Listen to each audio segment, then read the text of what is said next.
অজু নামাজ শিখছে একটা ছেলে আমাদের এখানে। ওই ছেলে গত কয়েকদিন আগে বাড়িতে স্বাভাবিকভাবে ফেনীতে ইন্তেকাল করছে।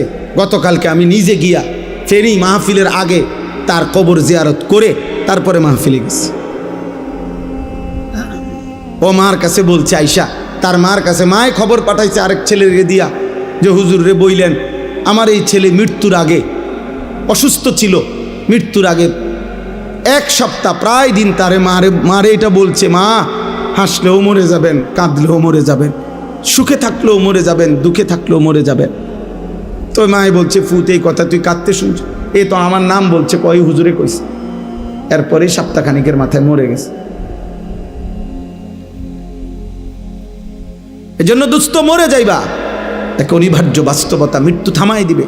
এই হাসি, এই আনন্দ, এই উল্লাস, এই মাতলামি, এই নেশা, এই নারী, এই ছবি, এই অহংকার, এই বড়াই, এই যৌবনের উদ্দামতা সব থামাই দিবে, সব থামাই দিবে।